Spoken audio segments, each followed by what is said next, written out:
Bom dia, meus irmãos, graça e paz.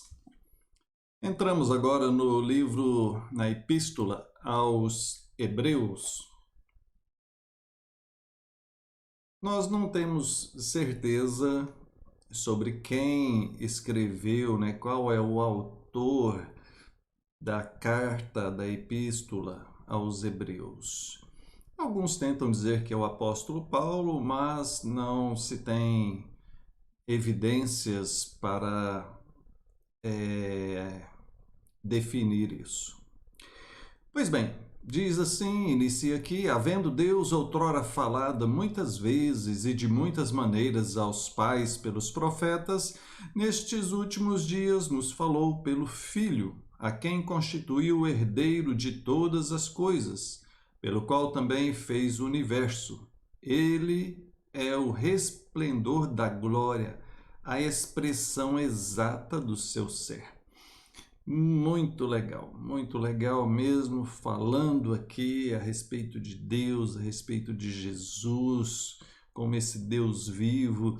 E me chama a atenção o seguinte, olha, diz aqui, ah, havendo Deus no passado, falado de muitas formas, de muitas maneiras pelos profetas, nos últimos dias nos falou através de Jesus. E quando você olha para a Bíblia, você vê um ministério profético que iniciou lá no Antigo Testamento e foi até a época do Novo Testamento. A Bíblia diz que João Batista é o último profeta nascido de mulher. Então, aquele ministério profético, igual nós observamos, lemos no Antigo Testamento, quando Deus levantava um profeta e falava com ele e mandava ele transmitir para outro, e ele chegava lá, assim diz o Senhor, Deus mandou dizer isso ou aquilo, então ele ia até lá e repetia as palavras que Deus havia dito para ele. Esse tipo de ministério profético se encerrou. A partir de Jesus, a partir do Novo Testamento, quando nós falamos a respeito de profecia, nós falamos a respeito das profecias que já se cumpriram ou que ainda vão se cumprir, como, por exemplo, a volta de Jesus, o juízo final, a vida eterna. E quando falamos de pessoas profetizando, nós entendemos que é o anúncio da palavra, o anúncio do evangelho. Nós falamos a respeito do evangelho do Senhor Jesus Cristo, e isso é profetizar. Quando você fala da Bíblia, quando você fala de Jesus, você está profetizando, você está falando a respeito de Deus. Tá? Então, só para deixar claro isso. O texto prossegue falando a respeito dele, Então, o autor da Epístola aos Hebreus, ele vai desenvolver esse pensamento a respeito de quem é Jesus, Ele inicia fazendo uma comparação a respeito dele com os anjos. Parece-me que alguns naquela época tinham essa adoração a anjos. Isso ainda existe até hoje, O verso 4 diz que ele é superior aos anjos. Depois, no verso 10, no princípio, Senhor, lançaste os fundamentos da terra e os céus são obras das tuas mãos. No verso 13, volta a falar dos anjos novamente. Ele está trabalhando isso daqui para mostrar a diferença entre anjos e a diferença entre Jesus. Verso 4, falando sobre os anjos, não são todos eles espíritos ministradores enviados para serviço a favor dos que hão de herdar a salvação? Mostrando que anjos são usados por Deus, são enviados por Deus para nos servir, ao serviço dos eleitos, Entramos no capítulo 2 e ele fala a respeito do perigo da negligência, né? Por essa razão, importa que nos apeguemos com mais firmeza às verdades ouvidas, para que delas jamais desviemos. O perigo de desviar, né, que todos corremos, tem que se apegar à verdade da Bíblia para não correr o risco de desviar. Verso 10, porque convinha que aquele por cuja causa e por quem todas as coisas existem, conduzindo muitos filhos à glória, aperfeiçoasse, por meio de sofrimento, o autor da salvação deles. Veja, está se referindo ao Cristo, né, o autor da salvação. Verso 11, pois todo o que santifica como o que são santificados, todos vêm de um só. Por isso é que ele não se envergonha de lhes chamar irmãos, dizendo, a meus irmãos declarei o teu nome.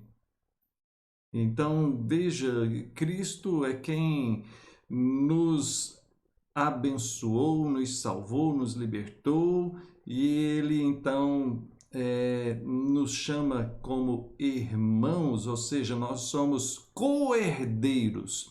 Através de Jesus, nós somos adotados, enxertados na videira verdadeira. Né? Tudo aquilo que Jesus conquistou pertence a nós, conquistou para nós, não para ele, conquistou para nós. Né? Tudo que ele fez foi em favor de nós, os escolhidos do Senhor.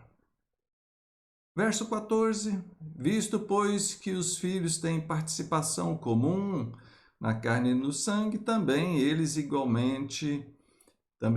igualmente participou para que por sua morte destruísse aquele que tem o poder da morte, a saber, o diabo.